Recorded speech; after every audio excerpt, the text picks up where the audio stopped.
Morning and namaskaram to everyone. And first of all, I will wish you a very happy Mahashivratri. It is a very auspicious day, and I feel may Adi Yogi bless you all and give you all the strength to achieve your potential to the maximum. My deepest gratitude to Bhavna ma'am, my professor, my mentor, and she's given me an opportunity to speak to you all. It is a very big thing. My deep gratitude to Priya ma'am and the other people who have been able to organize this talk, and my dear friends and my students. I really welcome you all to this session. So, as the topic suggests, we have to unlock your success. So, what does this unlocking success mean? I just want to ask you all. Have you logged your success somewhere? Question yourself. You unlock something when you've logged it for yourself. So, I want you to go inside yourself and see, have you logged your way somewhere? It is up to us. We do that. And success is something what we define for ourselves. Nobody can define. My success is different from your success. My success can be achieving the name. Your success can be achieving the fame. Somebody else's success can be achieving the money or your professional capabilities or some other way. Or we can say a success is a byproduct which we consider or which we think it is achieved when we have achieved our desired visions and goals, then we are more successful. So it is up to us how we design our success.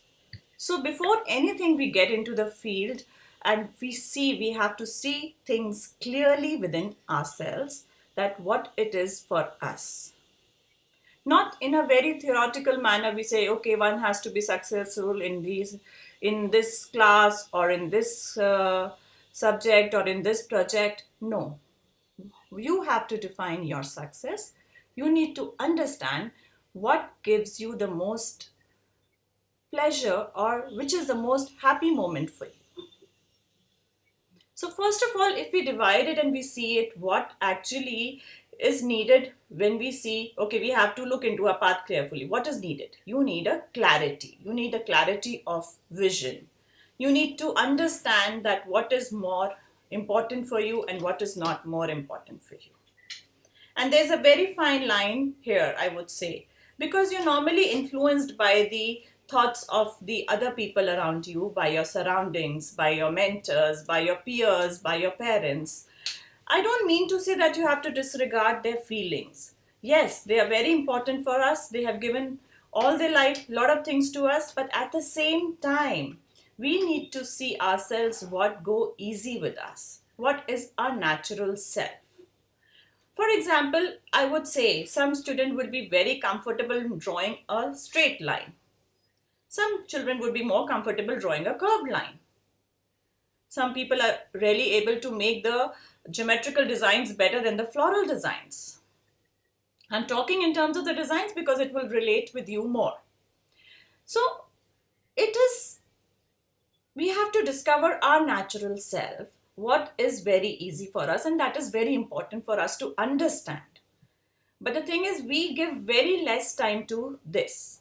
So the first point when we decide ourselves, okay, we want to be successful, our criteria of success is this, and this is the way we're going to achieve to our success. Right? Success, whatever you define for yourself. Again, I would repeat, it may be a name, it may be a fame, it may be a money, it would be your personal fulfillment. It can be anything. So first of all, you need to decide where you want to achieve. Second, you need to decide how clear you are with your thought process. Now for that, what you need to do is you need to develop few things within yourselves. You have to experiment more and more what you have been doing. I'm sure during all your college years, whether you are in your first year, second year, or if you are in your postgraduate levels, the course, it introduces you to the different techniques, to the different activities. And once you are doing that, at the back hand of it, you need to be aware to understand which things are coming very easily to you. Some people would find that they are more interested in embroidery. Some people would find something, they're more interested in printing. Some people would find they're more interested in just sketching. So there is nothing good, bad, or something like that. But what you need to do is you need to develop your skill set in a much better way. You have to get proficient in doing that. And for developing it, you have to experiment and explore. So first of all, first thing which I'll again repeat, that the clarity, which is your face, which is one thing which comes very natural to you, where you feel attracted to go, which calls you more and more. You have to go deep within yourself, be in stillness and understand it, that okay, this is where I want to go forward. And in every field, I would say easy is right. It's a beautiful quote. Design, when we are talking of design, when we are talking of certain things, it is not at all necessary that it has to be very complicated. Then only it would be very beautiful. No. It is a concept these days, sometimes when we look around and we see, okay, something very embellished, totally studded with Swarovskis and this is the most beautiful garment. No, it is not. Something more very simple, a straight silhouette can be as good as that heavy studded garment. But it has to come from within you, and you should be more confident in saying that, okay, this is my design, this is my vision for this design, and this is the clarity with which I have made this design into a product. I would state a simple example. For example, if a child likes or a student likes embroidery the more, how would you go to get more and more clarity? I would share something, which I experimented with my subject all these 25 years, I would say, so that it might give you some insight at how you can proceed on with that. So see, for something like I had a lot of interest in embroidery. So first of all, to gain more clarity on embroidery, I would experiment with the different kind of stitches available. I'll make the sample myself. I'll not go through the YouTube. During our time, there was no videos and the other things. We used to do things practically. And I always recommend students to do things practically to gain that experience and understand for yourself. The experience gained from the experiential learning is the best, and it carves the way in a way that everything becomes very simple for you to understand. And then you can see that how difficult and how easy is this for you. So embroidery, the different kind of stitches. You have the tacking stitch, you have chain stitch, you have different kind of, so many embroideries in India and so many embroideries around the world. So if I take the example of simple tacking stitch, which is some basic stitch, and I'm sure everybody you know it very well. In our traditional craft, this stitch has been used as a kantha embroidery. How beautifully the motifs have been designed using this simple tacking stitch in different ways. So students, it is not what we use. It is how we use, and we can use it in various forms to create different design patterns, different ideas, we can explore different things and come out with a new product. Similarly, you see the chain stitch. Chain stitch, when used with the woolen yarn, becomes a crewel embroidery. How beautiful the patterns comes out when we use those thick yarns to create that embroidery. And when it is used in the other form of the embroideries, we use it in the Sindhi embroidery, we use it in the Kasuti embroidery. So it gives you a different feeling. So it is up to you how you experiment and how free you are with yourself to experiment. So the most important thing, when you gain the clarity that this subject is of my interest, you need to dive deeper into it and dig into it and experiment and create your own permutations and combinations. I was working with one of the designers in France, and when I got to learn this, that why we are holding on to the materials we get in the market. We are holding them onto the sequins and these studs and the other things which we're getting in the market. So this designer gave me an insight, or I learned from him that you must have heard the name Jean Galliano. It was a team of Jean Galliano, which gave me this insight that I can create my own materials to do the embroidery. How do we do that? Now, looking at the simple embroideries where we use I'll talk of the chain stitch again here. When we're using the chain stitch and we can use thick yarn, so we thought, why can't we use a strip of fabric to create a chain stitch? Or might be a strip of fabric attached with a different yarn and then do a chain stitch. It will give a different multi-dimensional look. So this way, when you experiment with your subject and go deeper into it, you will definitely come out with something very interesting and very nice. So what is very important for you here is that you need to understand that without experimentation, nothing is going to happen. You cannot sustain your career on somebody else's experiment. There is a very fine line, in this, let's come to this challenging period we are facing right now, when the industries are going down, the economic sessions, economic of all around the world is facing a big challenge, and especially the fashion industry, the luxury industries are not of very prime importance right now. So, and you are venturing into the market. So it is the time where you need that skill set in you. You cannot base your knowledge on somebody else's experiments. You have to have your own experiments, your own innovations, your own thinking coming forward and showing up in your product range or a design range, whatever you are wanting to go forward. Similarly, if I talk of the printing, let's come to the print. Now, if you must be all versed of, we have different kind of printing. We have used reactive colors, we have used acid colors, we have the discharge print where you use chemicals to discharge certain areas. Then we have this block printings and the rotor printings. But when we study, we say, okay, discharge print, ye aise hota hai. This print, ye aise hota hai. But I ask you, or you ask yourself, who is holding you to combine two? If I say I want to do an acid wash on the fabric and then discharge it, nobody is holding me. So we need to break out this nut from us that there is nothing static in life. Until unless you'll break yourself and move further and experiment something new, you will not be able to get something new. As simple as that. If I am teaching you, okay, do a discharge print. But I want my students to come up that, why can't I do discharge print with something else? Or if I discharge, can I put a block there?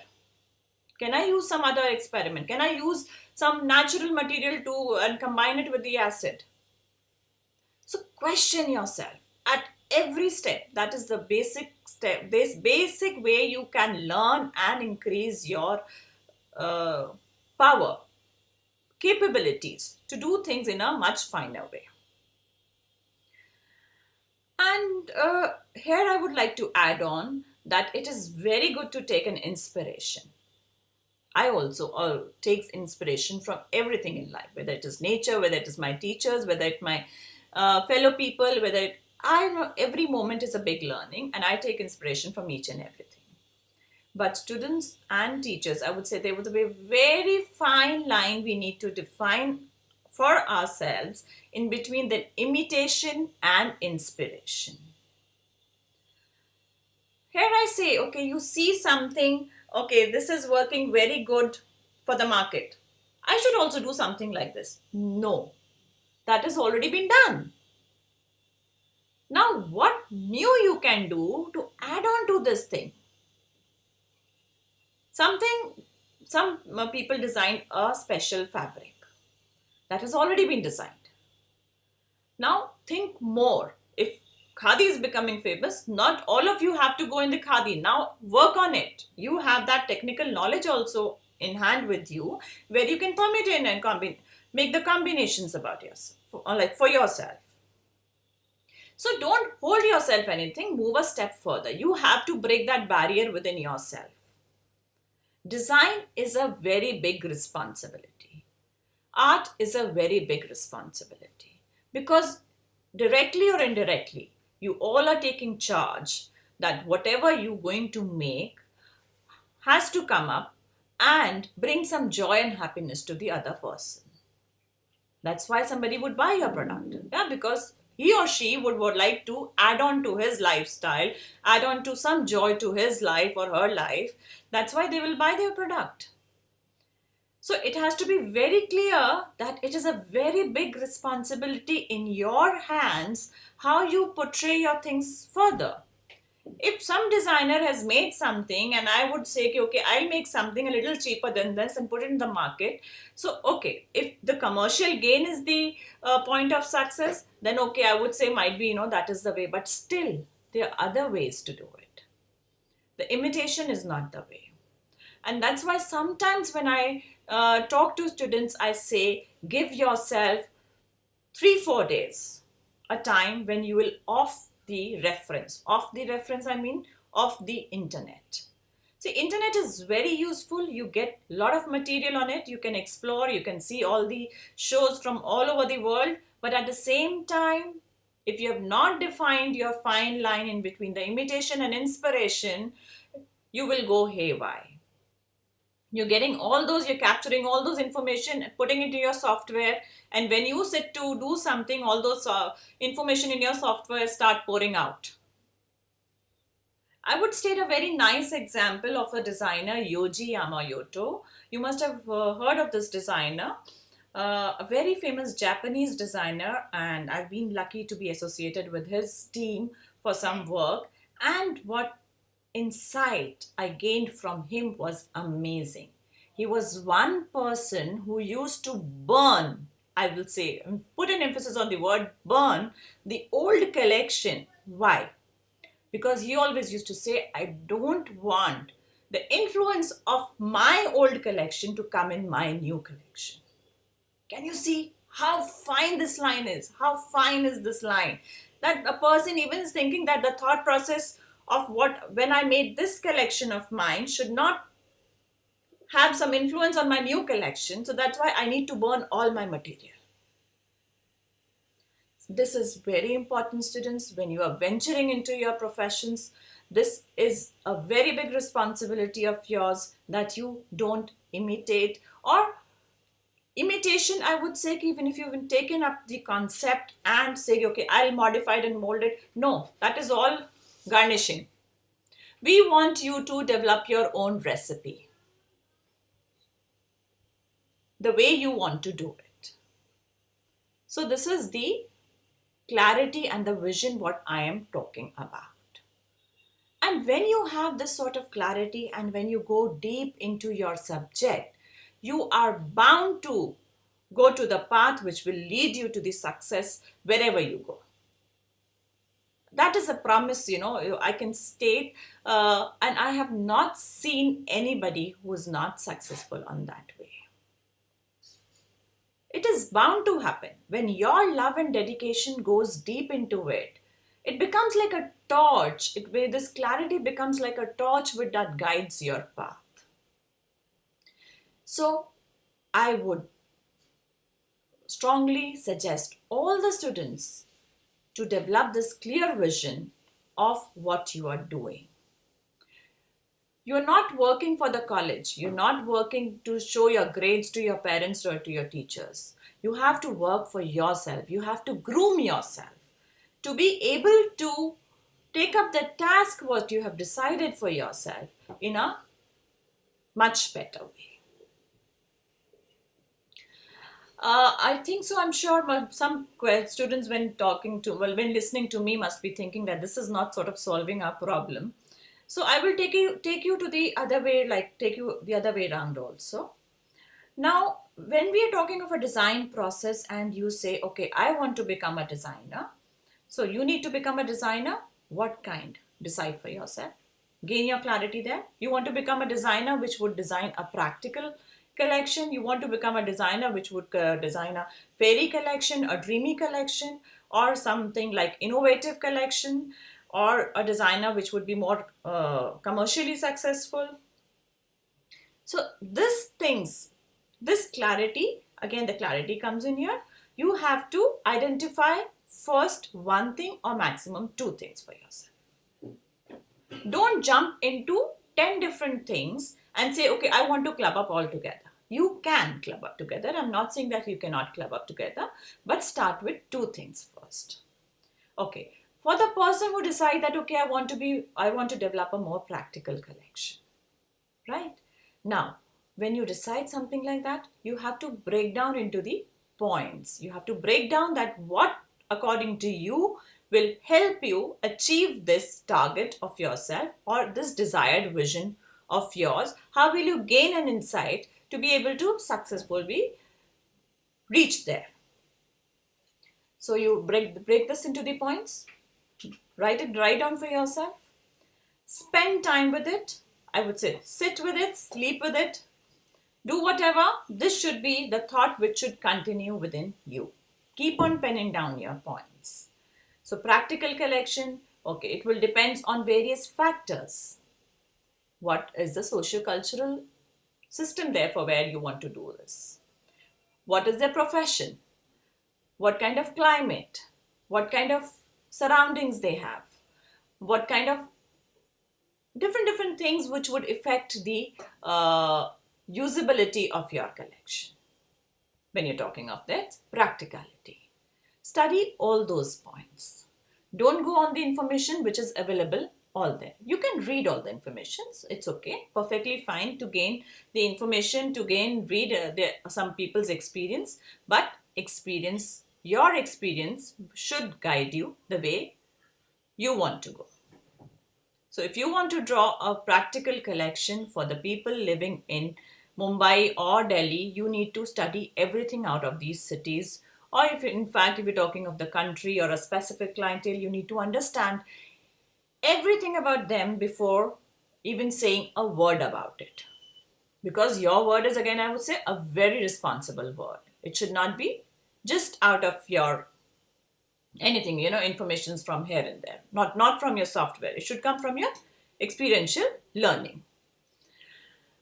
So it would need you to see what is the profession for which I'm designing this, how do they use the garment, or how it is like, how easy for them, which fabrics are easy, what kind of stitches would be easy. So you'll have to really understand this and then move forward. So here I would say when you're going, decided the upper point and then you're going down, you break down into the points, and then every point you break down again into the different points. Until or unless it gives you the complete vision. Okay, now it cannot be divided into any further points. For example, I'm talking of the practical collection. Okay, I'm focusing how these people are using this garment. Okay, people are more hardworking, so they use their physical body more than anything else, or they are using or doing more of the sitting work. Table sitting is more than the physical work. So what kind of things? What kind of fabric to be utilized? What kind of seams to be utilized? So you have to divide yourself there. And when you have this complete chart of 100 different things, then you combine them and choose few points and develop one thing. You choose few points, develop another thing, and then your collection of 20 or 25 garments would come up. Right? Similarly, when you're talking of the collection which is commercially successful. So the whole economic structure needs to be understood. The per capita income, what they are wanting to spend on the clothing, has to be understood in details. So you have to go very deep into your subject. Again, I will be repeating that, to define, to give yourself the definition of what is important points to be considered in the development of your collection. It cannot be just on the top, okay, I have seen a collection from this and this is how this is to be done. Your research work, your own research work is the most important thing when you come up with your product. And it entirely depends on you. There's a very nice saying by Picasso, the inspiration is always looking for you provided it finds you working. So you have to really work hard on it, and then the inspiration falls on you. The grace of inspiration falls you, and you are able to move further with complete thrust of confidence, I would say, and clarity. So this is something how you could divide your success, gain your success uh, in various ways. Now, let's come to the basics, children. Basics, when we learn to design or draw, I would say draw, even the school, when we start to draw. So, what do we learn first? We learn the elements of design, the principles of design, the color theory, right? We learn these three basic things. What are the elements of designs? You talk of lines, you talk of shapes, you talk of textures, and many other things. Similarly, when you talk of the principles, you talk of proportions, rhythm, balance, movement, color theories. What are the color theories? How to develop colors? How can we use the colors? Children, these are the ABC of your design development. The thought process is one structure, but this ABC plays a major role. You need to be really thorough and clear when you are doing it. Without balance, there is no design. Even when you look at yourself, if my eyes one up and one down, you won't be able to see me for a longer time. So the balance is so much needed in each and everything. The rhythm of the movement of the design needs to play an important role. The proportion plays an important role. Your nose cannot be bigger than this on your face. Look at yourself, look at the things in the nature and feel those elements of designs and principles of designs being actually there. We need to see them. So without these three things, it is very difficult for you to move further in design. So these are the basic ABC. Then only you'll be able to make words. Once you're able to make words, then only phrases would come. Then only sentences would come. And then only you'll be able to write a complete paragraph.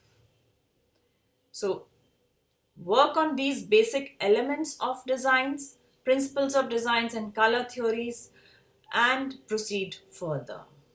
You cannot hold yourself back. A simple example I would state, when I started doing my internship with Sir Satyapal, I was given a task for a day to spend and just observe the colors of the sky and paint it onto a sheet of paper.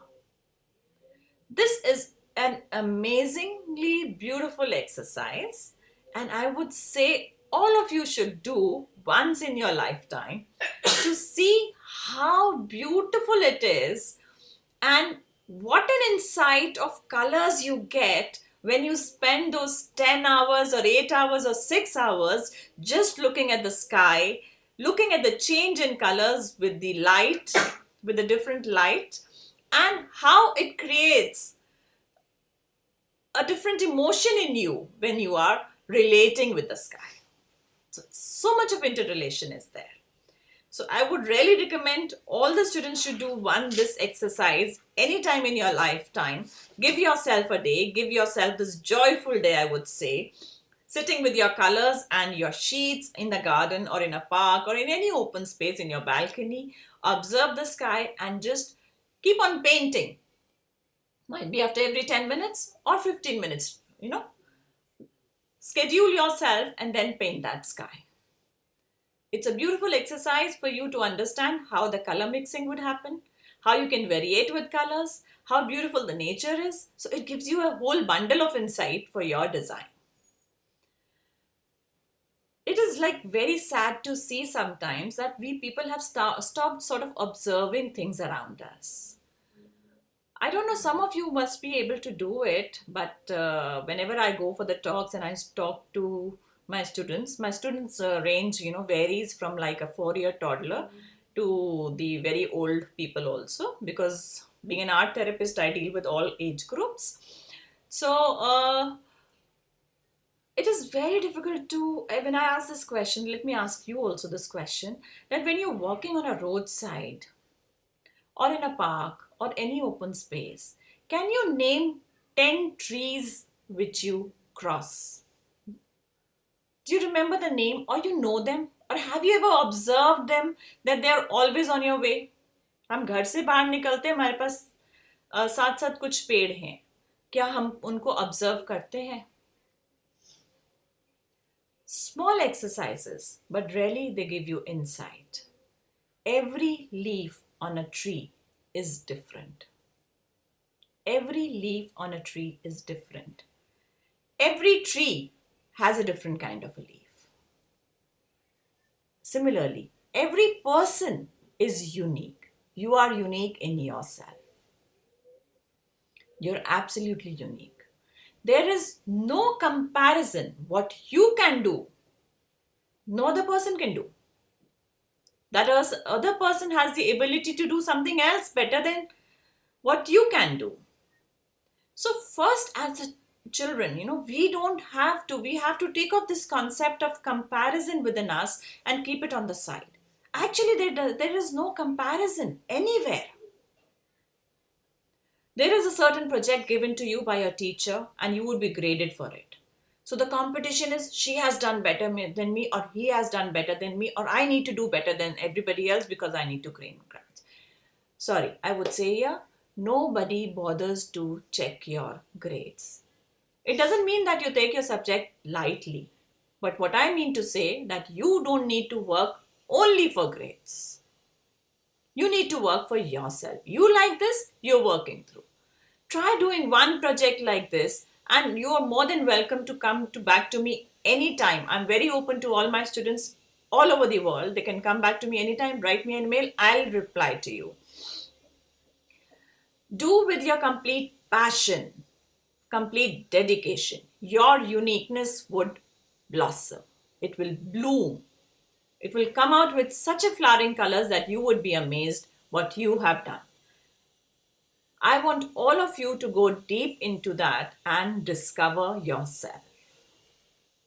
You need to go more and more, experiment. Don't hold yourself. Every minute of your life is very important.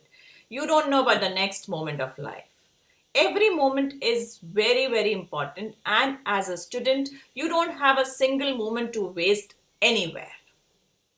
And being in this, you've chosen the art. Art is a beautiful subject. Design is a beautiful subject. It is a silent healer.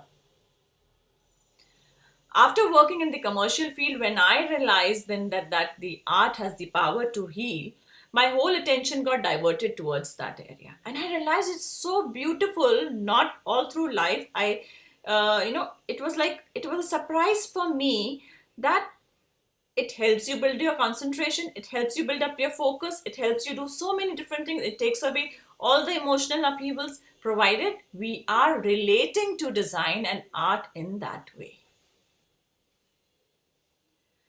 So you all have a better hand in doing these things to gain clarity in your visions, do something very unique and stay unique as you are. You don't have to become like your mentors or your mom or any other teacher you feel like, or any other designer you are more. Take inspiration, but you be yourself. That is the most important thing. Discover what is natural within yourself. Easy is right. You don't have to become somebody, you have to become yourself. And when something will flower from this ground, it will definitely bloom. It will definitely bloom. There is no point that you would not achieve to the success. Then success will follow you. When you move like this, the success will follow you. I can go on and on with this talk for a longer time. But I think so, ma'am, I would like to take up the questions in between and then continue with it so that we don't lose the time for the questions and answers. So I would request if somebody could, just ask me the questions or tell me if the students have. Sure, ma'am. Yeah. One student is asking that how do we overcome the creative block? How do you overcome the creative block? So what do you think the creative block is for you? There is nothing blocking you. There is no power which can block your expression, which can block your creativity. Once you have discovered for yourself that this is my passion and this is what I want to express, the way I express, you're free to do it. This is the most beautiful profession where you can just come and state, this is what I feel. There is nothing right, there is nothing wrong. Who decides the right and wrong for you? Nobody. So it is entirely our responsibility if we take it as a creative block. But as a design person, I would like to understand and, say this also at the same time, that the block is something what we make for ourselves. Nobody makes blocks for ourselves. If you keep it aside, understand it, create a distance from that, observe it carefully. Your observation skills should be very clear enough to see that block in a proper way. Whatever you've considered, I don't know what specific block you're talking about. Might be if you can state on that, will be very good. Otherwise, we can talk person to person also. That's not a problem. If there's some personal block there, whatever you're considering yourself, wherever your creativity is getting blocked or a creative block you're considering, open it up for yourself. Take a piece of paper, write it for yourself. कहाँ आपको वो महसूस हो रहा है. See it openly. See it as another person. Don't see it. Don't relate with it and then see. You won't be able to see it clearly. You have to develop your vision to see from a distance and express yourself as you are. You have to. Okay, I would take a very nice example here. Let's talk about awareness. It would, let's see awareness. What is awareness? We've heard a lot of things about the awareness here and there. Ki aise hota hai, waise hota hai. I would make you understand in a very different way. Let's see, this is awareness. It is a ball of light in my left hand. This is my mind on my right hand. This right hand mind has different phases, different compartments. This mind has different compartments of happiness, of sadness, of creativity, of this other thing or the other things. Many emotions, many things are there.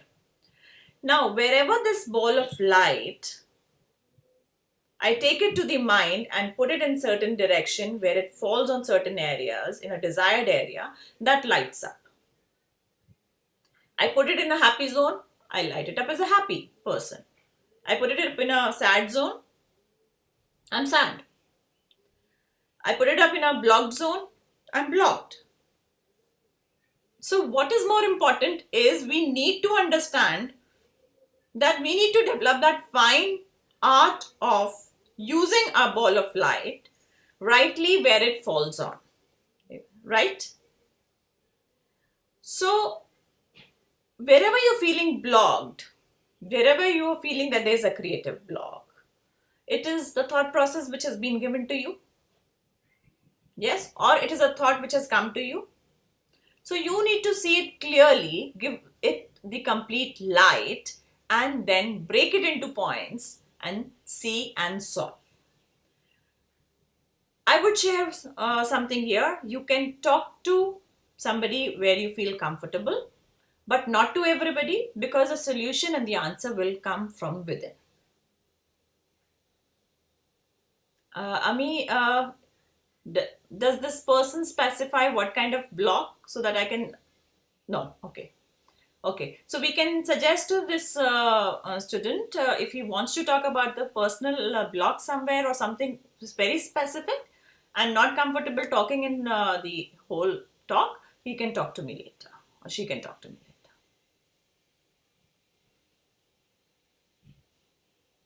later. Okay. Can we take some other question now? Ma'am, we have a question from Aditi. Yes. So the question is how to fill the gap between imagination and execution. Okay. As most of the times, execution is not as accurate as what was imagined before beginning the process. Yes, it's a very nice question, and I really thank you, Aditi, to pick it up and let me explain it to you. See, you imagine something dreamy. Okay. Now go deep into it and see from where your imagination is coming. If this imagination is coming from some data collected in your software for somewhere, so give that as a less point, and if it is coming out of your own self, give it a good number. Then now when coming to the imagination to the execution, what you need to understand is what you have imagined needs to go and needs to be understood at various levels. For example, your imagination is to develop a gown. For example, I'm just taking a gown or a fairy gown. You've imagined a fairy gown to be developed, and you need to see. Now go deep into it. Deep into it is like every parameter of stitching a gown, from the start of the fabric, from the kind of the composition of the fabric, from the yarns to be used, all needs to be taken into the consideration, and where your research work would play a very major role to develop your product, right? So the easy way, normally what we do in today's time, I would suggest, I would tell you that what we do, we go to a place like in Delhi, I would say we go to a place like Nehru Place, where we find a lot of fabrics. We go and find, अच्छा ठीक है, ये fabric बहुत अच्छा लग रहा है, ये मेरे गाउन के लिए अच्छा है, this is what I'm imagining. Let me put some embellishment on it and stitch and give a tailor to stitch it. No, that would not work. That would not execute your dream. How your dream will be executed? When you go to the basis, when you're designing a gown, for what purpose you're designing a gown? What is the need of designing a gown? Why would a person like you or your customer would buy that gown? Right? All those points will go into the consideration. If given to me what I am designing, will I buy this gown? Ask yourself. Okay, if I need to buy this gown, then is this fabric will suit my requirement? I have to wear it for a certain amount of time. Where will this be comfortable for me to wear this? Ask that question. Okay, not this fabric. If I need to develop a fabric, what will I do? We have amazing weaves and amazing fabrics from all over India. And as a craft person, I've been working with the craft societies since many years, and I really encourage the students to come up and work with the weavers. Experiment with different techniques. They have so much to share with you. These craft things are going day by day. You know, we are on the recession. The craft people, children, they're not ready to work in the sectors. I recommend you all people to go and experiment with the craft people. They are ready to welcome you anytime. You have those ikat fabrics, beautiful ikat fabrics. You have the beautiful brocade fabrics. You have the beautiful silk fabrics. Try your different compositions. And if you tell them, they're so nice to do it. You know, they would tell them, कि, okay, आप ये mix करके हमको कुछ बना के दिखाइए. The hand weavers will be more than happy to do that for you. When you do this base groundwork, that your love and dedication and devotion which is falling into your work will come up. Your confidence in that will come up. Your embellishment then you would do with your research work, that will come up. Definitely, nowhere your execution will go down. The kind of seams you would use. I say look at each and every point. The sort of fusing you would use in your garment should be well researched. It should not be like you've asked your master to get the fusing and you've applied that fusing and stitched the gown. No. When you research the fusing and then say, okay, this fusing is better than this one because this is a better quality, the customer when will wear this garment will feel more comfortable. It will add on to a value of that garment. So to work from your imagination blooming into an execution where you could just come up with what you imagine needs lot of research work, lot of hard work, and your dedication would let it bloom.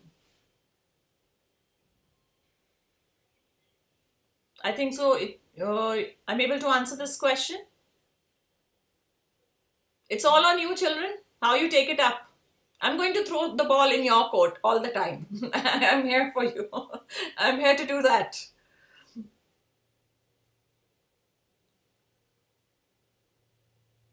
Yes. Ami, you're muted, I think. So you're saying something?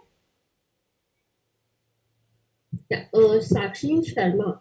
She's asking that we have experienced that counting art and design as career options and further choosing them as mainstreams have been comparatively easy. But having said this, this is there is one contrary point on the ends which says that our creative career field is never definite, as in it's always going to remain risky. We can't be having work all the time because our work depends on demands and necessities. So, how shall we assure of having good success in this field? Okay. First of all, it is not like that. Your necessity is not, your career is not based on the demands and necessity. Art and design, career is the career of expressing yourself in the way you can, in the best way you can. And it will add on to the flavors to the other people. But if you think that it is based on the necessity of the other people, it is not that way, child. It is not that way. You are holding your expression. You're holding your expression, and it is like you're becoming a switch for the other people's demand. No, you are not. That's what my talk is all about, that you have to gain that confidence in you. You have to gain that power in you, that whatever you express is something which is like a light which will shine other things around you. आपकी necessity क्यों नहीं होगी, मुझे ये बताओ. अगर आप कुछ अच्छा बनाते हो, for example you are wearing something, everybody of you, wear t-shirt these days, okay? You have this composition of the cotton t-shirts, cotton polyester t-shirts, and the other t-shirts. Go deep into it and see what new innovative you could do it in this, being as a student of design. It is up to you. आप जितनी research करोगे आप उतना उसको successfully देख पाओगे. You can create your demand. If you have the power to develop something new, you will create your demand. People would need you. But if you go from the very beginning, okay, the demand is less and there is nobody who needs the designers. No, they need designers, but they need designers with content. They don't need designers who are talking, okay, we are the designers. No. I talk to myself as a student of design. I'm still learning.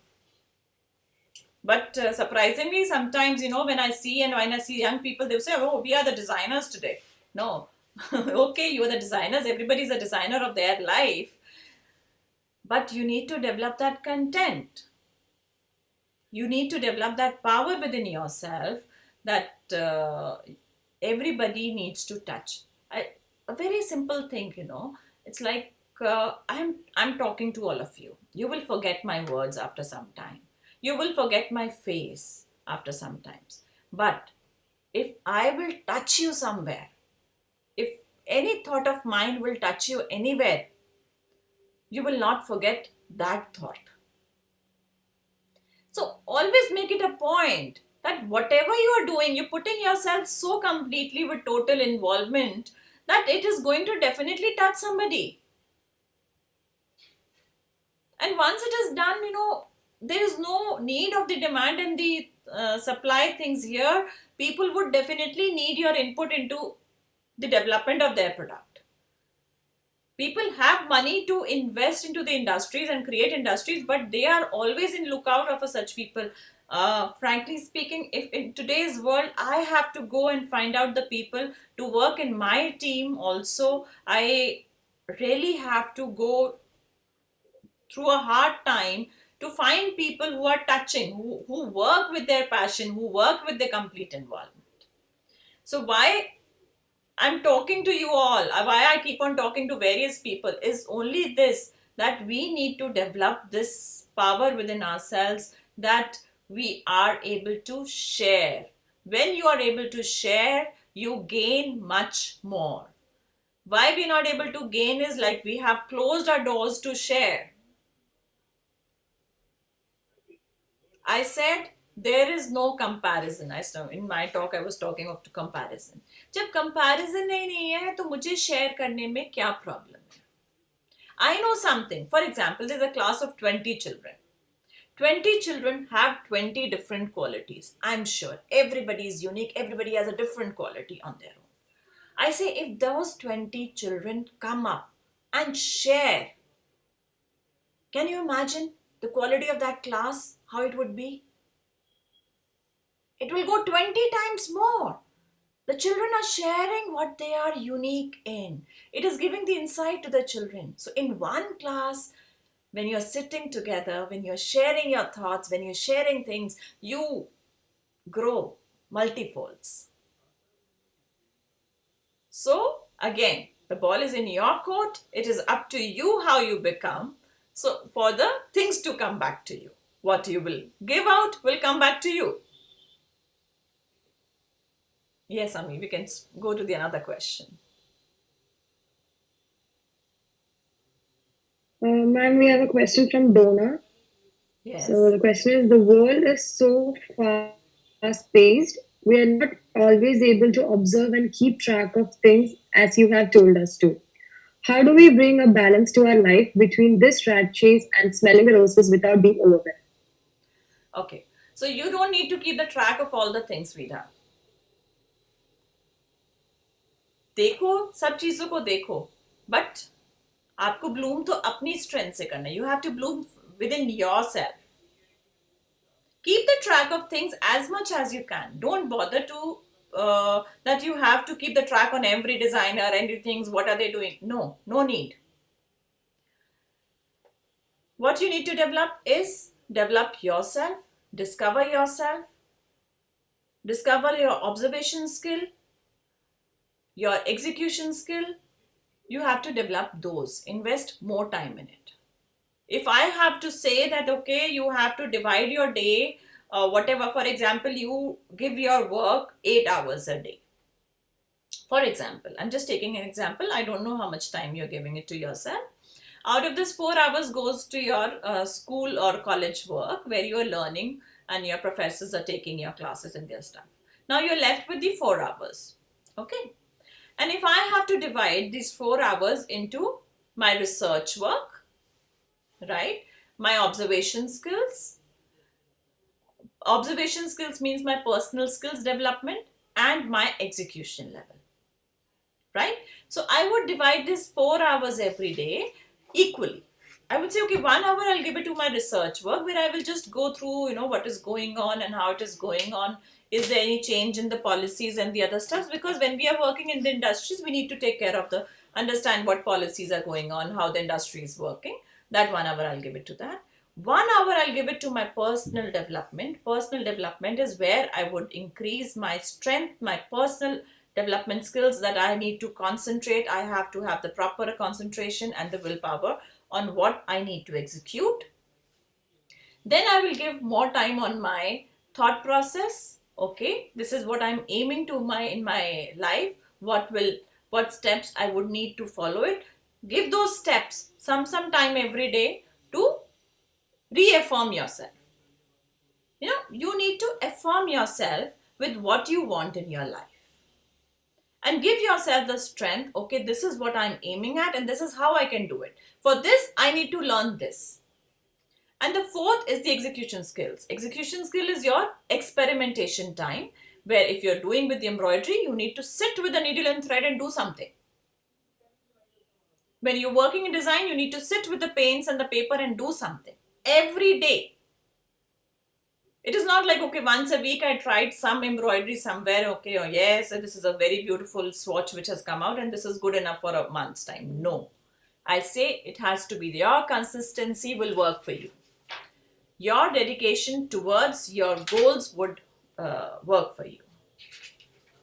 So it is not, child, I'm not saying that you have to completely dedicate yourself studying the different people, what they're doing it. It is like, small part of it to understand what is going on in the industry, how how it can be modulated, and what is my thought process to it. Just give that much time. That's it. Yes. Okay. Another one. Ma'am, Devanshi is asking that Yes. we have EC artists nowadays using many technological advancements like 3D printers and more to take their art look more real and magnificent. So, is it what do you think? Do you feel that technology is revolutionizing the art and also the way artists work today? See, here there are 2 points. The traditional art, the way you do it, holds its own importance. What Van Gogh has done or what P.A. Mondrian has done, nobody can change it, okay? What Monet has done, nobody can change it.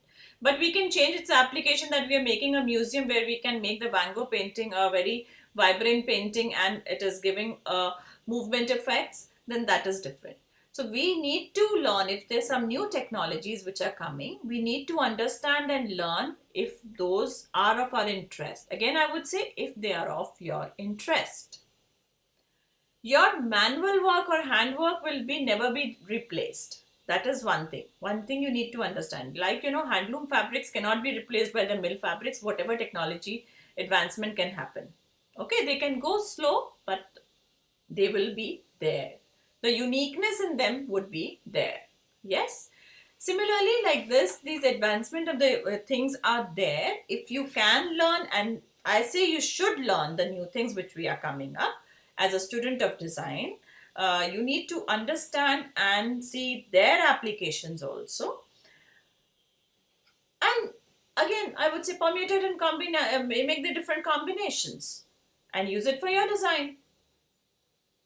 But don't get blocked at this point. Okay, I should not do the handwork, I should go totally into this. Again, there's a very fine line in between the imitation and the inspiration, I would say here. A lot of people today, since this digital printing and the 3D printing are on, they would just take some design, mold it some way, and then highlight it in some way and then print it. I would not recommend my design students to go towards this direction. You make your pattern, you make your own hand design, or you make this, and then if you want to digitalize, digitalize. If you want to draw the design on an Illustrator or a Photoshop, please do that. And then mold it.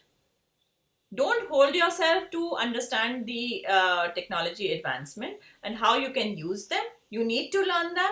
You see, might be you are more capable in doing that rather than the first process.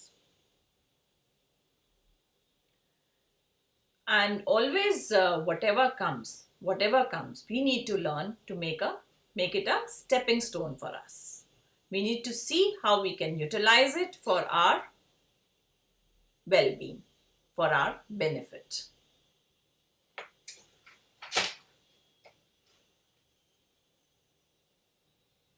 Ma'am, there's a question from Vasanti. So she is actually confused between, like, embroidery and dyeing is a two interested field. So she's confused how to choose, and dyeing. Okay. So that's a two interested field.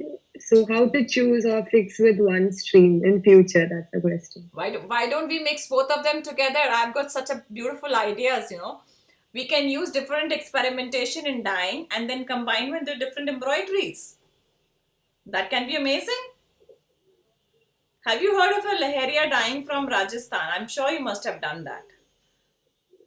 They have a beautiful way of dyeing in the diagonal stripes they do, and they call it as like one of the dyeing style is called as Motada. Motada, if you've heard of, in which they use 6 to 7 colors to dye those diagonal stripes. And when she was just posing this question, and it came to my mind, why not do some nice embroidery stitches onto a Motada fabric, which can be very interesting. So I said that, during my talk, I said that we will start with one subject and then you can combine and club many more. If you have two, if you have dyeing and you have embroidery, first take up dyeing. Study it deeply. What all forms of dyings you can do? What interests you more in the dyeing process? क्या आपको उसमें navinta, which is like, uniqueness, which is uh, calling you. Similarly, then work on embroideries.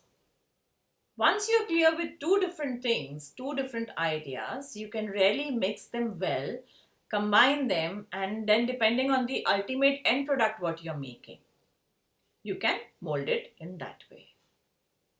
So whenever you feel, okay, I'm not able to decide in between two different fields. I like printing also, I like dyeing also, and I like embroidery also. I would say, uh, for me, if you give me, I will say I will divide my time. I will say 4 days I will give it to embroidery, 4 days I'll give it to dyeing, and 4 days I'll go to the printing. Where 4 days I would just stay with my dyeing processes, the other things I would go deeply, understand it, and this write it for yourself. This writing is for yourself. This journaling is absolutely for yourself, for nobody else. Then, if you're talking of the printing, do it for the printing. You're talking of the embroidery, do it for embroidery. When you would do this much of journaling for yourself, that clarity, that understanding would come from within. Okay, this is the first thing I need to pick it up, and then I'll mix up. We have all our answers within. So when we write, I'll share my example here. After doing all this, my career in design and the other things, I came to a program which I recently started, Soul Splash. You all must have heard, it is written there also. So it is a very beautiful program in which I am just doing it as like in a sort of an NGO, which is bringing the art awareness to everybody. The motive of it to bring the art awareness to every child, every middle-aged, every elderly person, that it can be used in many different ways. So the major things what I am trying to suggest to the people, and I suggest to all the students, that's why I'm bringing it here also, that very important part of your clarity is your journaling for yourself. When you write things for yourself, it gives you a very different kind of, understanding. Okay. And then you see, the things are over. And then you say, acha, theek hai, ye to itna simple tha. I never realized it was so simple. It is not simple till the point it just goes in our thought process and we are not able to put it down. So what we are promoting in this program also, and we're saying that it just take 10 minutes of yours. I'm talking to a general person, but as a design person, I would say you sit with your subject for an hour with a complete concentration, with an undivided attention, and then do it. And when you sit with your undivided attention and then do it, see what comes up. Question that, move further. Question everything of yours what you pen down. You will have your answers yourself. So wherever the confusion lies, open it completely. Don't try to hide, never try to justify. Because you don't have to prove yourself to anybody. As a design person, I would say I don't have to prove myself to anybody. I'm sharing my thoughts. My thoughts may be right for you or may be wrong for you. It might spark somebody or it might not spark somebody. But that doesn't hold me to share my thoughts. And if I develop this feeling and I say, okay, I might not be successful in sharing my thoughts and this, what should I do? Should I not? Should I? No, I'll end up in confusion. So anytime when you feel like that, okay, there are two things from which you're not able to decide, make yourself the process of art journaling. Give yourself time to sit with yourself, write it down for yourself, and it will direct your way. This is the only way. I would say this is the only way. This is the meditation, I would say. No, it is not like, okay, I'm not asking you to sit and adjust your focus on yourself, but I'm saying just sit and do the subject which you like. And it will give you definitely the way out wherever the confusion would happen. And follow your feelings. Once you have written it for yourself, once you have discovered it for yourself, then you can easily follow your feelings. Then nobody can hold you. Express yourself without the fear of being liked or disliked. My like can be your dislike can be my like. So whenever I'm expressing myself, it has to be completely true to oneself. No preconceived ideas, no preconceived judgments needs to be there. You sit openly, look at your subject carefully, see what you could do. A very simple can design. I would put an example here of uh, this like Mondrian. IPA Mondrian. I mentioned it before also. You all have heard of the story of Mondrian. I don't know how much you've known about him. He, after his college, he started with his regular painting, the normal set of painting. Then he got influenced by the Expressionism during that time. So his painting modified to that. Then the Cubism came. He modified his painting with the Cubism. And then finally, he kept on simplifying the design. He kept on simplifying the design. I always say this is the process of our life. We need to see how we can break the design and break the design of our life and get it into a very simpler terms, where it came as a horizontal and a vertical lines and three basic colors, and he was the most successful artist of his time.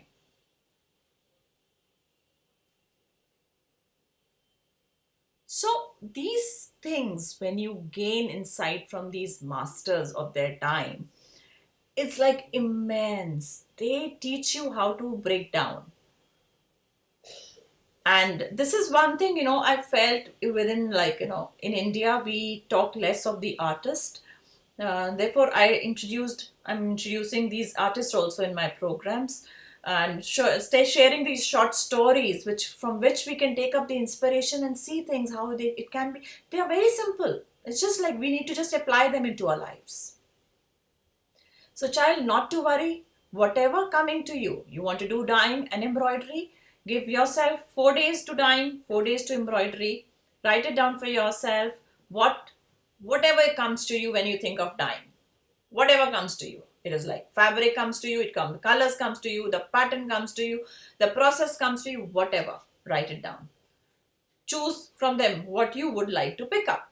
Similarly, do for the embroidery. What kind of embroidery? This.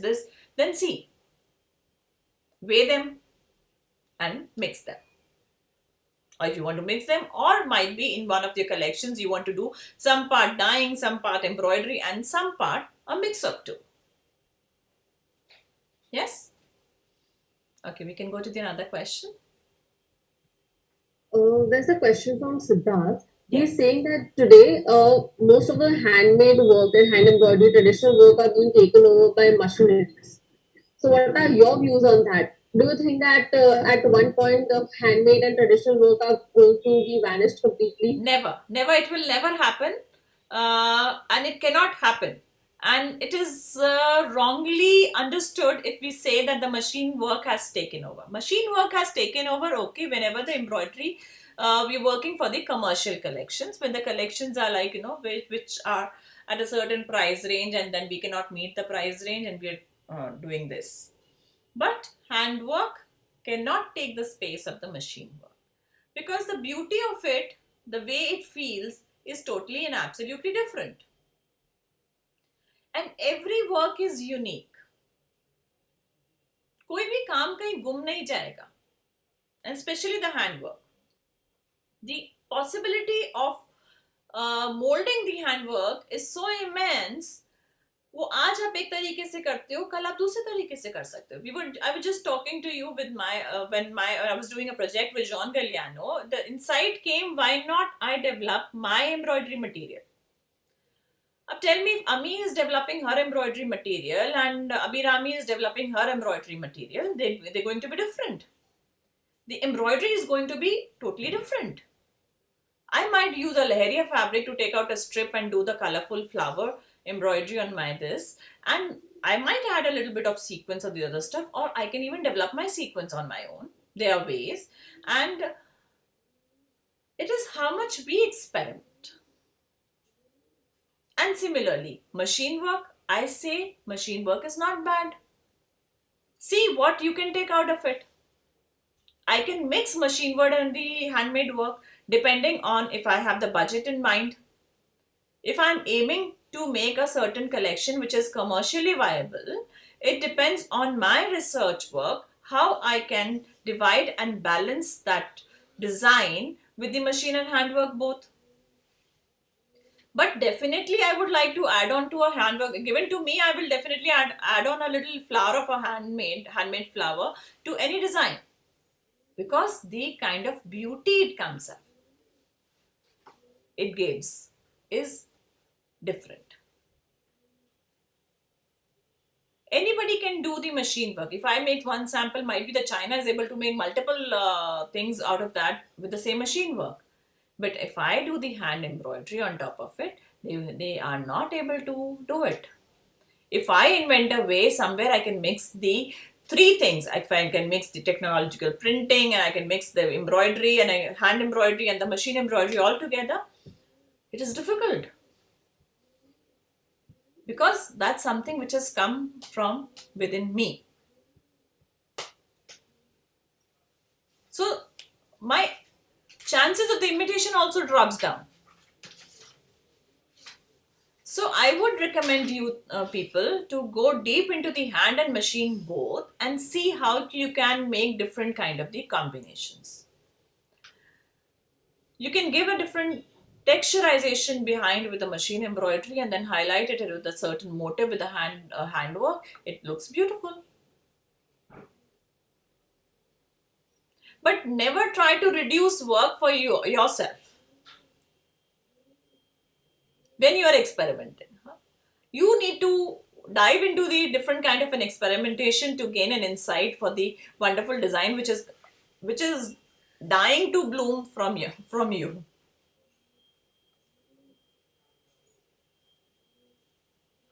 And they are different kind of the embroideries which are coming up. You have the computerized work with the computerized machines which can do multiple uh, layers of fabrics together and the other stuff.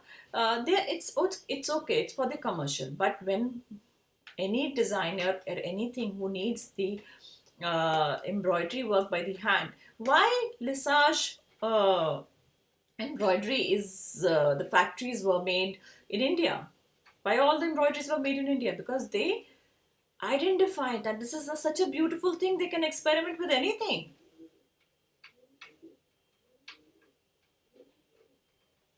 And you have such a big capability of learning those things being within India. So you should not lose that opportunity of diving into it and experimenting with it.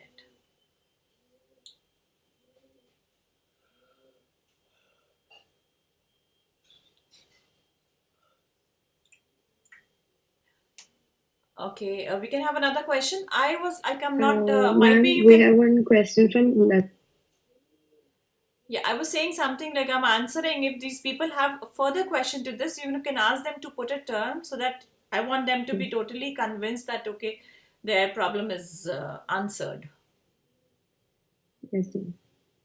So my advice would be that students, if you have a query when a ma'am is answering something, raise your hand, we can unmute Yes. you. So feel free to interact because, if you have a query, it's a good time to get it resolved. And I can see the effort ma'am is putting in. It's my pleasure, ma'am. I really want to be them to come up with thousands and thousands of questions. Yes. And some interesting questions I can hear, so I'm happy. I'm glad. Yeah. Go ahead, Abhiram. Ma'am, this question is from Lalita. Yes. So, not all of us could be successful with our own experiments in the first attempt. So, what could be done when a person wants to experiment something unique and unusual, but cannot afford to fail even once? See, you are mixing two things here. First thing is like first decide you want to be commercially successful or you want to be successful for your personal things, for your personal satisfaction. Sometimes when your expression is very strong and you want to express it, it is uh, dying hard to come out of you.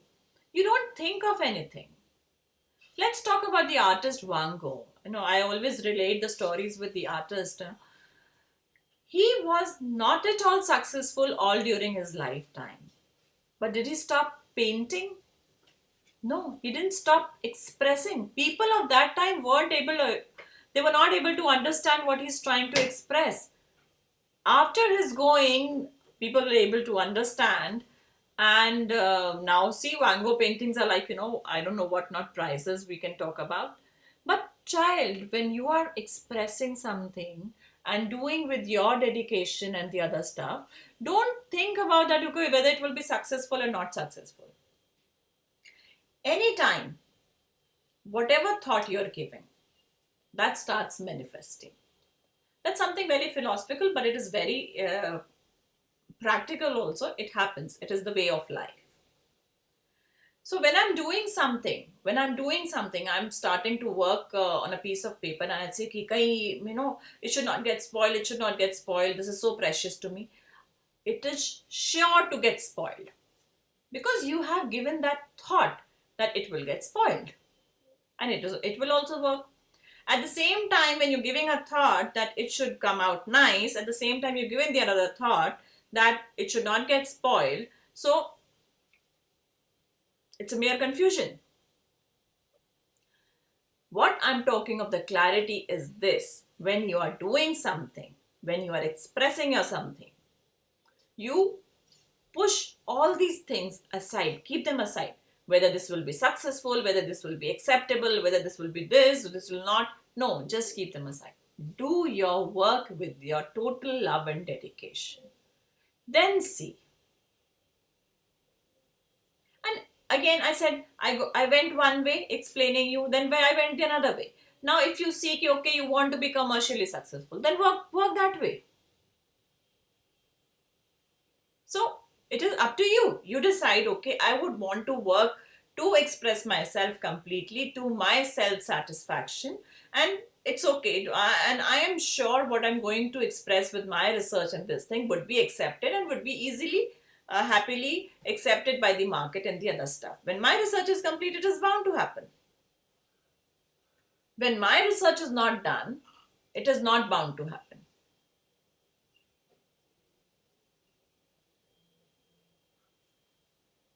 If I am making whatever garment, okay, I'm making, for example, I'm making a garment.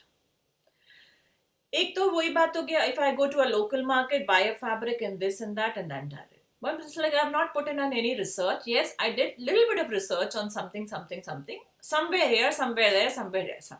This somewhere combined together will become a question in front of me whether it will be accepted or not. But when I have done my research well, I am confident of my product. When I go to the team and say, okay, this is like what I'm presenting you, this has this base, this has this base, this has this base, the other person is bound to listen. That's what I'm trying to make you understand. The problem is we are not putting ourselves completely and totally into a work which is leading us to feeling of, we might or we might not be successful, and then moving forward. You have to develop your own confidence. And that confidence will only come when you will work with yourself, with your dedication. Market में सब कुछ चाहिए. Everything is needed in the market all the time. And everybody is looking for something new. And it's a huge market. Now, this with all these connectivities and the internet, your market is absolutely open.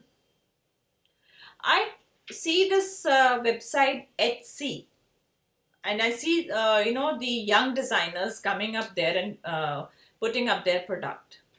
Some of the products are really beautiful, innovative, and some of the students are also there who have placed their products there, and they are doing some innovative experiment. Something has come up and they have played.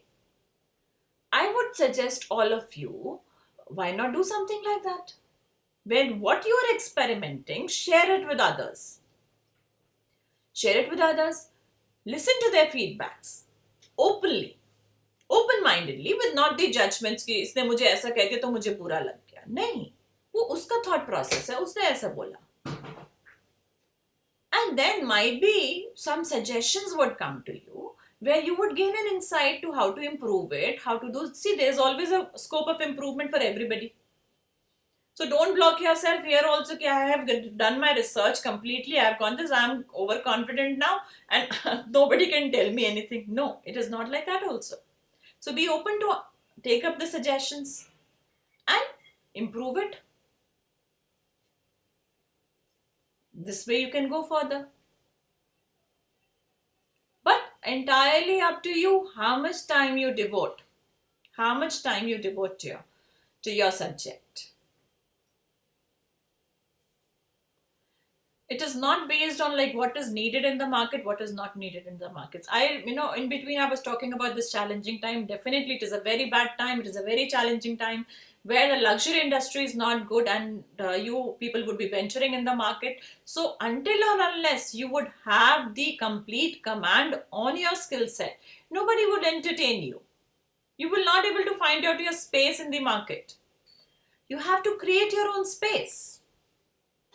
And how will you create your own space? When you have that quality within you. These days, a very important misconception, I would say, is going on in the world, that confidence. People have developed a lot of confidence within themselves. If it can be a verbal confidence, trying to speak up in a different way and this and that. So it's a very good, important, a very nice saying by Sadhguru Jaggi Vasudeva. It's like, he says, confidence without clarity is like a disaster. And it's so true. So when you are talking of the confidence, it should be backed by your clarity. The clarity of your things. आपकी जो करा है आपने वो करा है ना. I would state a very small example. It is not from the subject, but it is from your practical life. When we see our mothers, do our mothers come and tell you always that I love you, I love you, I love you? They won't come to you and they would say, beta, I love you. No, they don't say. They are so much with love every time that it shows in their expressions, it shows in their the way they cook in the show, the way they keep their house, the way they feed you. It is in everything. So you are the mother of your design. So when you present your design, it is like you're presenting your child to somebody. And when you're presenting your child, you don't have to say anything. It is like your heart and soul is all there. I want my students to feel that and move forward. See from where it comes then. Then you're a proud mother, it's like, I'm a proud mother. My child is so nice. See how beautiful it is. And okay, then don't expect that somebody would react the same way, Might be my child is most beautiful for me, but it might not be for the other. It is okay. It's their expression. It's their choice. But don't let your inner happiness being affected by the other's expressions on your product. You stay with your confidence. You stay with your things. There are many examples, today is like you must be there on the Facebook, and you see all these motivational quotes coming up, and then you have these faces of the famous people where they are telling that they have been failures all their life. And see, we talk of Walt Disney. Have you heard? You all must have read about the history of Walt Disney. Not? So please do that. It is not easily accepted. The new idea is not easy for everybody to accept it. But it is you. It is your strength which takes you forward. So, again, the ball in our court. We have to build up our inner strength. Yes, now. Next question Yes. is from Rushika, Yeah. Sem 6. She's asking that how could fashion travel and blogging help the designer to enhance their future in fashion industry? And do you think it will enhance the future of upcoming designers as well? See, blogging is sort of sharing your expressions with the whole community. It is wonderful to share your expressions with the community, as we have discussed in our last question, that if we are open minded and if we share our expressions with other people, their suggestions and their ideas can help us develop our insight in a much more beautiful way. There is a possibility also. Right. So it is nice if you start to blog, share your inventions, and talk about fashion and this thing. But always remember that it should focus on your personal development. As a student, you need to focus on your personal development, that how much it is affecting or how much it is helping you to develop further. It should not be, a lot of blogging is all about talking about ki this designer has come out with this is that's okay. That's, I would say, rather than sharing the informations from here and there, if you share your personal things, what your journey towards design is going on, and if you can get the insight from the people in the industry, that would be really helpful for you to grow. And it is very nice for all the students to come up and be interactive and be share more. As I said before also, when you share, then you really gain also, because it is like mutual. What you give out comes multifolds to you.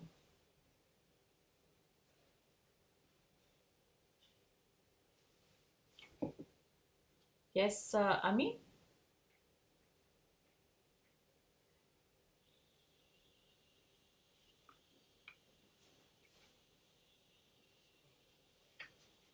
Designers to find new creation, new creative and different Sorry, ideas. sorry. Can you So repeat how this to question? I actually missed the initial part of it. am I audible? Yes, now you're audible. There's a question from Amandeep. Hmm. He's asking that there's a lot of pressure to create more and more designs. That has to be creative with different ideas that has not been come up. So how do you handle this kind of situation? I would say don't see that कि ये हो चुका है, ये नहीं हो चुका, and I need to come out with something different. You stay with something what comes naturally to you. You have to follow your own feelings. There is no motive which is done or not. I talk of a Paisley motive which is being done since ages. Since ages, the Paisley motive has been worked on. The way you will see to that motive would be totally different, because you are unique in yourself. So rather than watching and seeing and investing your time, ki, okay, this all has been done and now I have to think something else. Don't do it that way. Follow your feeling. When you are going in a park, when you're walking, taking a nice stroll and a breeze is blowing and leaves are falling, and if you see that there's some leaf which attracts you, pick up that leaf, convert it into a design. Who's holding you? Might be, your mom is chopping up a vegetable or something, and you see a new pattern. You're chopping a tomato and you see a nice pattern. Why not explore that pattern? So it is not the way we need to follow. If you want to do it this way, I would say you experiment and then you would come back to this. Say this is not the way to do the things. Okay, this has been done, this has been done, this has been done, so I should not do this. No, not at all. Every motive can be modified and molded in your unique way. Whether it is a paisley, whether it is a flower, whether it is... See, inspiration is all... Everybody has the same inspiration from all the world. What matters is how you are looking at this inspiration, how you are interpreting it, and how you are using your capabilities of sketching or drawing, you putting it on a piece of paper. When, for example, when I take up the art therapy sessions with the small children and the other stuff, and I always say that And there was a very big discussion on this, that they say the leaves are green. No, the leaves are not only green. There are many colors of the leaf. But when you see majority of the children, if you tell them to draw a leaf, they'll draw the leaf green. Why? Because we have fed in their mind system that leaf is green. Leaf can be yellow also, maroon also, and many other colors. It is up to you how you take up. It is up to you how you perceive. So, Amandeep, you don't have to worry about that. This has happened in the market. This has already happened in the market, and this I need to do. Don't do it that way. Follow your feelings. You want to do a certain thing. Go with the complete dedication and devotion towards that development of that particular design, and move further.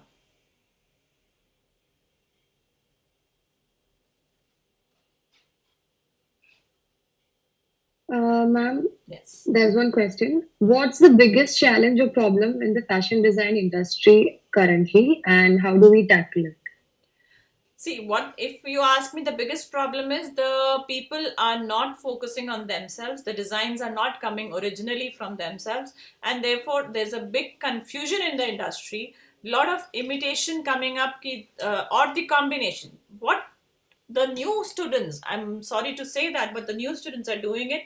This is the collection from the designer A, this is the collection from the designer B. I mix up two, add some elements here, there, this is my new collection. No, that is not the way.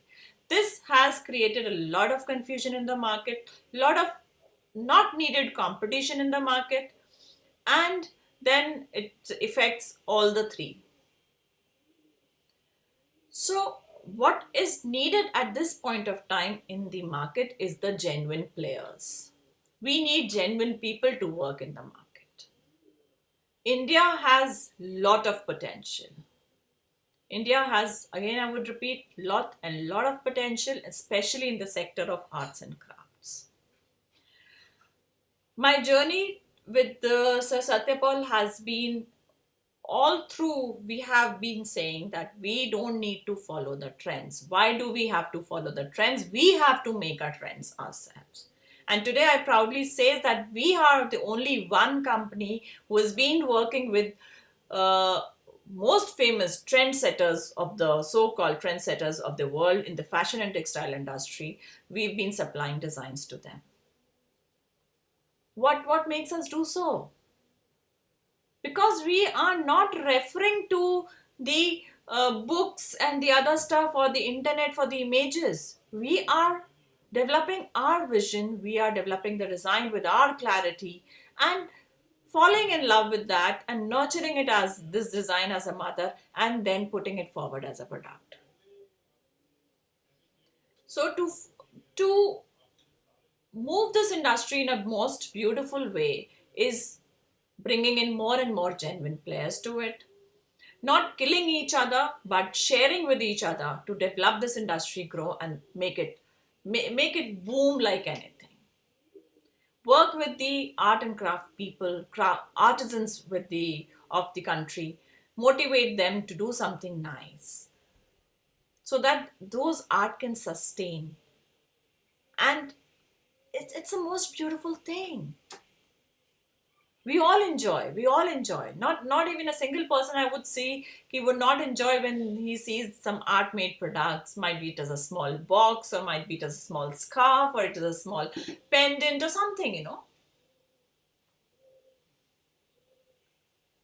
So we need to really work on this. And you, as the young generations coming up, I really wish that you would go a step further towards it and do something good for our industry. I really see the flowers blooming. I'm not able to see the faces of the people who are participating, but I can really see something is going to happen nice. If we have few genuine people in the industry, it would really, really come up very nicely. And it is like, I don't think so there is much time for the India to grow much higher in that way.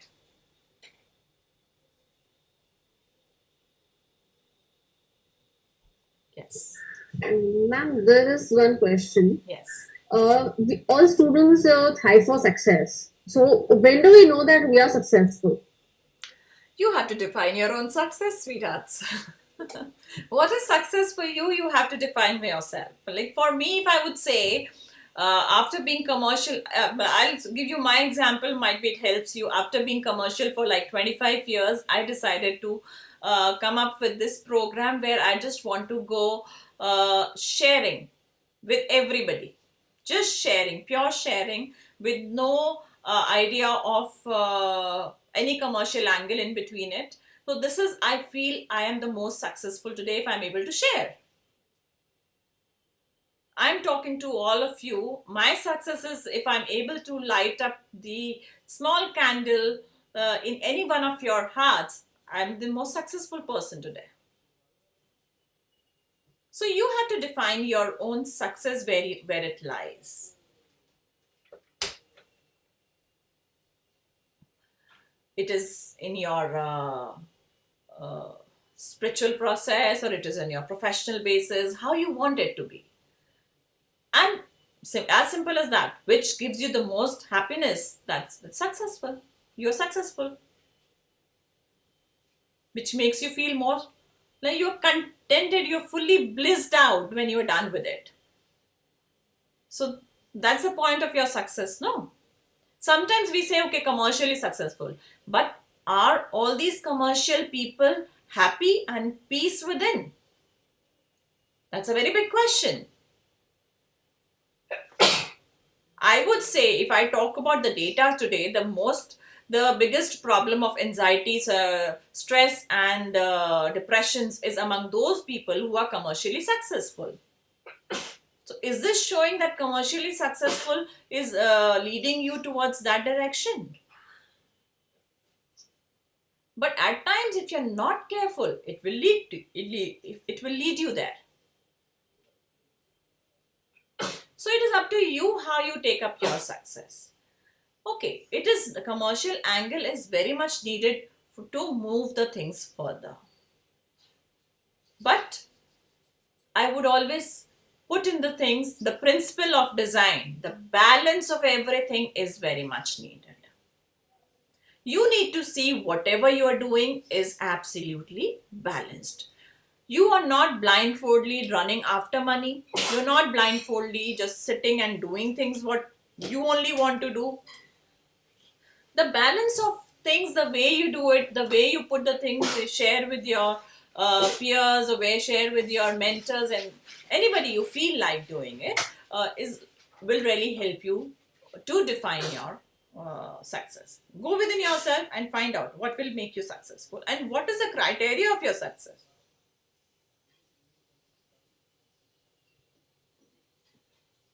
Yes. Ma'am, how does art therapy help us explore and grow more? Does it change our thinking dimensions? Yes, absolutely. It's a beautiful question. Art therapy has a very deep impact on us.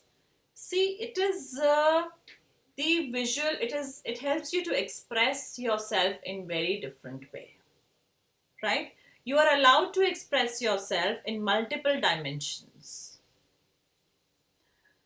and a thing done consistently, and it helps you to pull out your subconscious level. You have a huge amount of memory, and most of the memories what you store in is in the subconscious, and all those memories stored in subconscious are visual memories.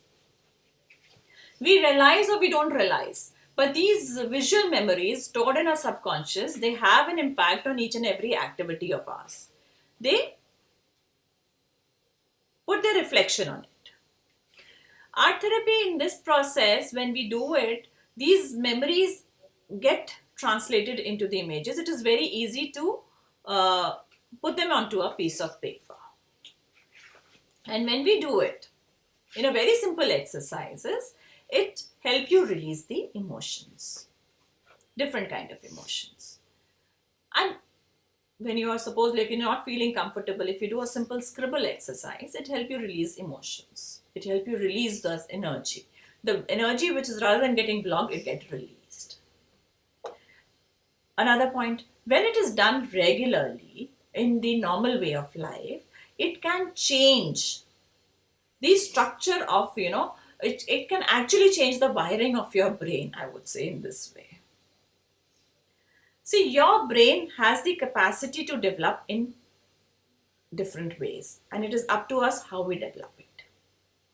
We can rewire the structure if we are ready to. That's why if you've heard of doing I've talked about the journaling again, which I recommend everybody to do it when we are practicing art therapy, is like when we are doing it continuously, we rewire our brains to a certain dimension. If I'm able to explain, is rewire into a different dimensions means, for example, every day I make something and say, okay, I am feeling happy about certain thing.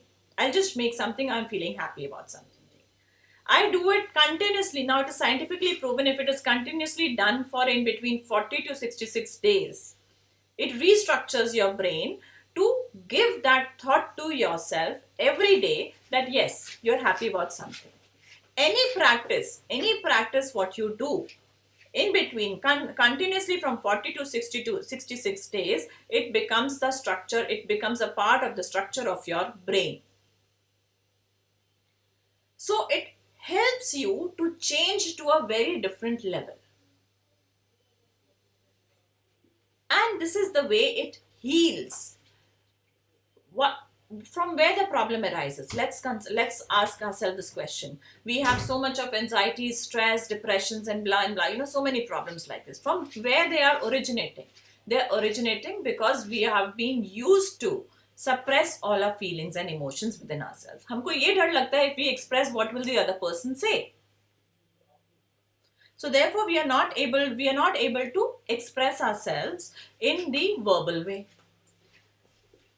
If I talk about the psychiatry sessions also, which are the verbal sessions, it helps quite a bit.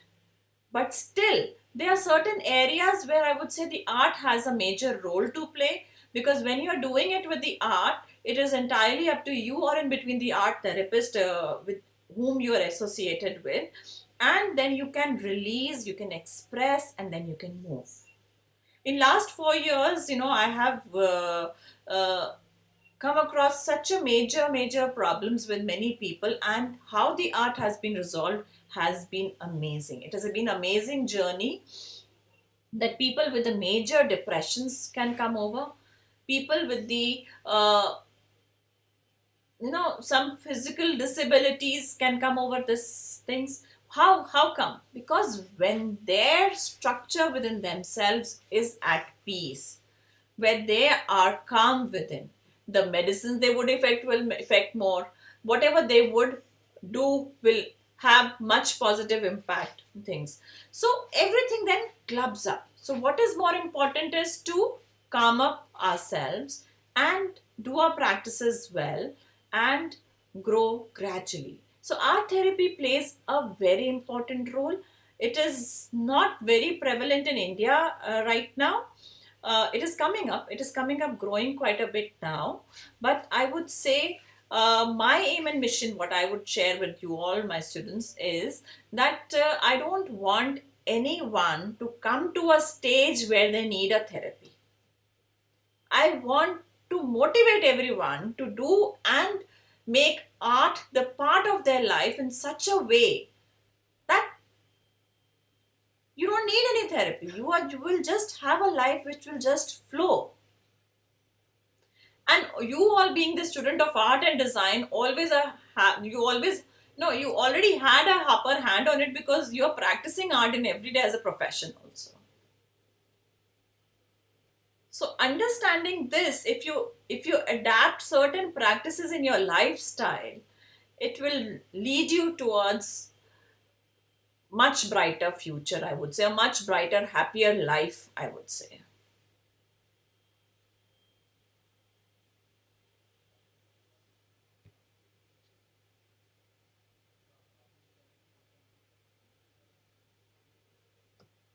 Ma'am, we have a question Yes. from Avni Nair. Okay. She is saying that imagination and execution are important process of design, but there are certain times when execution doesn't match imagination. So that makes us confusing, impatient, and a lot of negative thoughts come now. So how do you deal with this such situation? See, all those things will come out when your research is not done properly.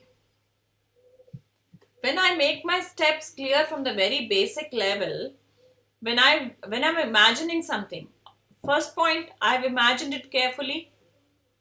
जो भी imagination मेरी आई है, I have penned down carefully. I have listed down the points which will build up, take me to the journey towards its execution. Every point needs a detailed study. If at every point you have paid the required attention, then there will be no confusion at the point of execution. There cannot be any point which will lead you not to execute the things properly. Her stage को equally importance देके you have to proceed. It cannot be done. See, you have to start from the very basic level and go to the end of it. After going to the end of it, you have to evaluate it for yourself, whether it is done as per my imagination or not. Otherwise, I'll put in more effort. The problem is coming that we are not being patient to do enough research work and to put in enough effort to reach to that execution. We want the results very fast. No, the baby is born only after 9 months, 7 days. You cannot say, though, I need a baby, it has to be born in 6 months. It cannot be done that way. It takes its own time. So one has to be patient enough to give that much time to the design, to its execution, to come to a level where it can, solve your problem, where this anxiety or where this your feeling of like, how it can be done, how it cannot be done, why it is not doing, why this, no. When my only aim is to find out a solution, not focusing on the problem. Every situation you have two possibilities, either to pay attention to the problem or either to pay attention to find out the solution. For a designer, for your upcoming future, or for anybody else in the life, it is more important whenever you have a situation in front of you, you need to work out to find the solution of it. Not to discuss the problem. The discussing problem will not help you. Observe the problem. See what can be done. When you're painting, sometimes the color drips onto a piece of paper and you say, "Gyari, meri to painting spoil ho gayi." Look at it the other way. The painting is not spoiled. The color is spilled. Now, how you can convert that spilled color into something else depends on you. So, always find out a solution. You'll be out of your any form of anxiety of doing it, and your execution will be complete.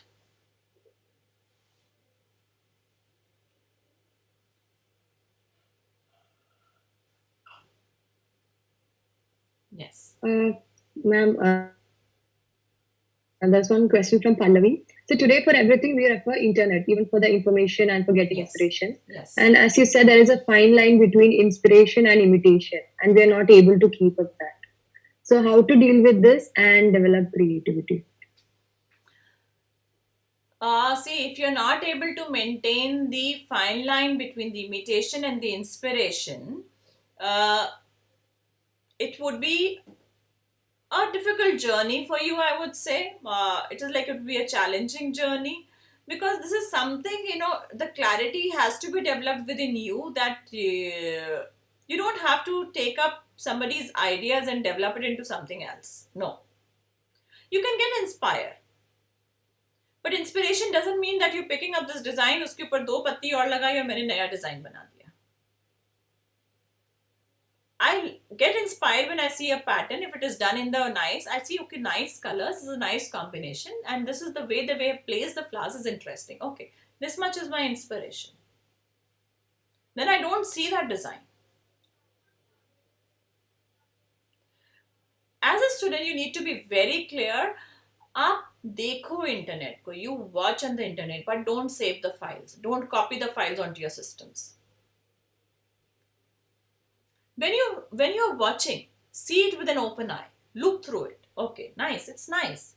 Talk to yourself. Yes, it's nice. How nicely they've used this concept. Okay, fine. If you have observed that point there clearly, it has gone into your software somewhere.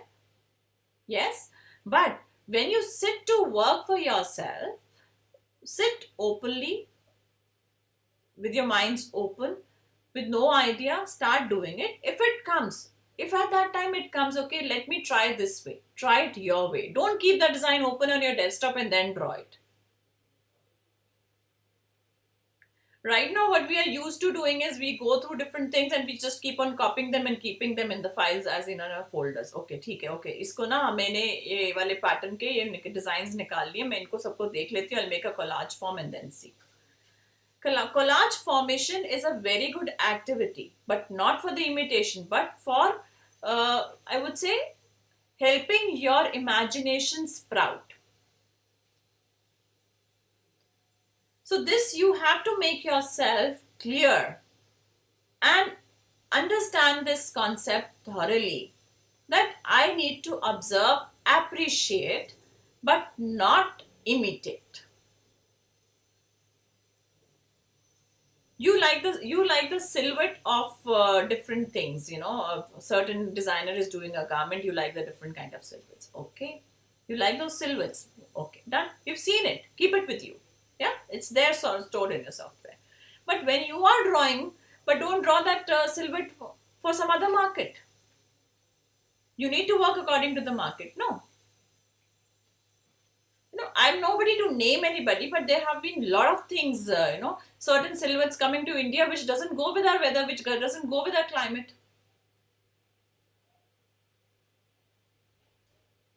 But we are following it. A very simple example, simple example, but nobody has been able to change it yet. The system of putting up a tie in an Indian climate. Imagine a menfolk going to an office, has to put up a tie to be formally present in a meeting. But this has become so mandatory for the corporate culture that one has to be like this. As a person in the design, I would say that this should not be there in India. But I can say only. I cannot force it to happen. I can say to my near India, why do you wear a tie? You don't need a tie in India. It used to be there as a garment for the people who are in a cold countries. So this is one thing where you need to see yourself, make yourself clear, and make yourself understand that imitation never works. Imitation would not work. It might work. Okay, fine. Once in a while it worked. Okay, ठीक है, आपने कोई design बनाया, it became a success. But for how long? You cannot wear a mask for a longer time, no? You cannot sustain your career on this. And especially in this time, in this challenging time, children, no, don't go that side. Don't go that side. If you're really the student of design. See, if you're a commercial person or if you're other person, then I would not say, you would see how your factory would work, how your other things would work. Then it's a different situation. For example, we talk of the Surat industry in India, and they have to maintain certain productions per day, otherwise their industry would go down. So they might pick up a fabric from somewhere else and just imitate that design and print thousands and thousands of meters. That's a different case. If you're looking at it, but if you are into design, then it's a totally different story.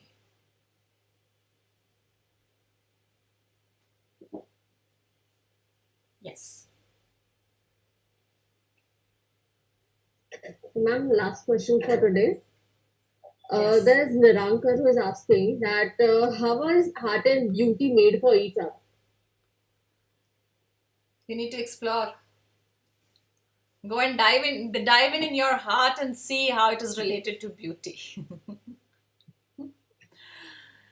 Yes, they both are interrelated, and whatever you do from your heart, whatever you do following your heart, it becomes beautiful. It has its own beauty, it adds a lot of flavor to you, and surrounds you with all love, joy, and happiness. So stay with your heart, follow your heart, and enjoy your life. That's what I would love to say.